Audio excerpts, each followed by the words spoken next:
this is Sophia. I will be presenting the health determinant disparity equation inequity among Indigenous populations in Ontario, Canada. If you wish to read the original document, it will be linked in the description below. We will begin by introducing the education inequity issue, ways that you can learn more, and actions you can take to address this matter. Before we begin, I would like to acknowledge that I am an uninvited settler on the unceded and traditional lands of the Tsleil-Waututh, Kakite, Musqueam, and other Indigenous nations where we work, live, and play. Now, let us begin with the factors contributing to education inequity. How did we get here?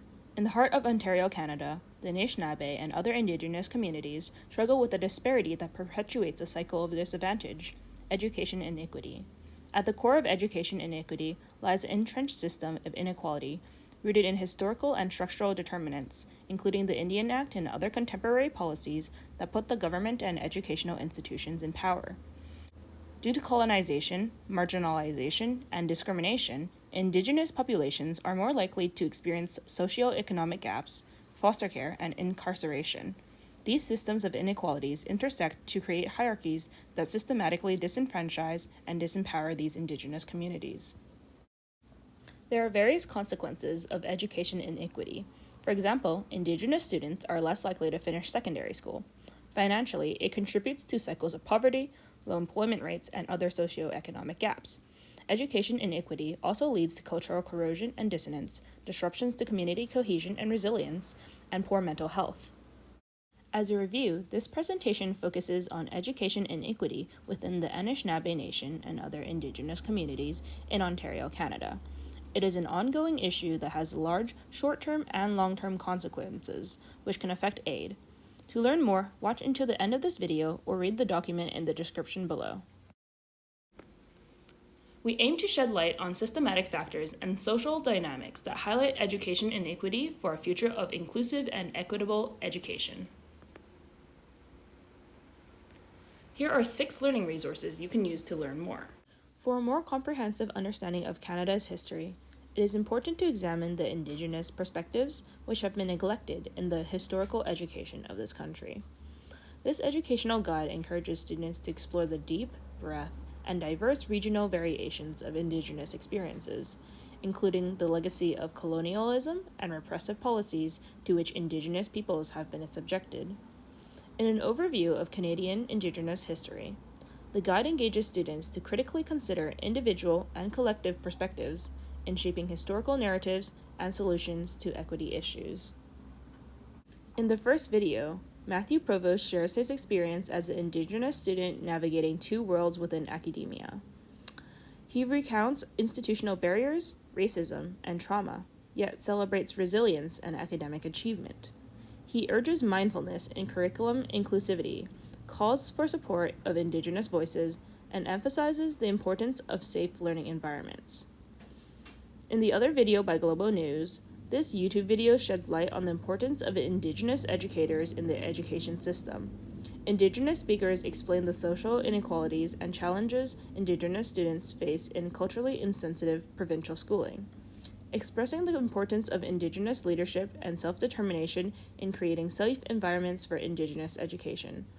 Indigenous speakers also demonstrate how educational tools must also change. Hosted by 3 Indigenous hosts, this podcast offers perspectives on how education inequity and structural inequalities, such as colonization and racism, continue to be interconnected in a modern post-residential school, Canadian society. They discuss the consequences of perpetuating stereotypes, the importance of understanding positionality, and how awareness can become a tool in fighting anti-Indigenous racism. Furthermore, the podcast offers insights on how to decolonize the classroom, allowing Indigenous autonomy and self-determination to frame education. This article emphasizes intergenerational trauma, social determinants, and how improving Indigenous education requires reversing colonial processes and re-indigenizing education systems. By prioritizing Indigenous perspectives, respecting diverse pathways to education, and addressing systematic inequalities, comprehensive efforts can enhance educational outcomes and contribute to the well-being of Indigenous peoples and communities. This newsletter shows updates that include completion of engagement sessions for Inishabec education system-wide standards, upcoming sessions to review standards, and successful virtual events teaching traditional knowledge. This newsletter, one of many, showcased the progress in decolonizing education in Ontario and the importance of each milestone. I have covered 6 learning resources here so far, but if you're interested in learning more, check out the original Google Docs learning resources and references. There are many ways you can help, but here are 3 examples of actions you can take. Action number 1. Promote mandatory cultural competency training for educators, policymakers, and assessment developers to enhance understanding and implementation of culturally sensitive, holistic, and dynamic assessments. Support flexible, community-based strategies in learning and assessment. Action number 2. Attend Indigenous-led workshops and consume Indigenous media to learn about Indigenous knowledge and contribute to informed discussions to better understand their challenges, accomplishments, and culture.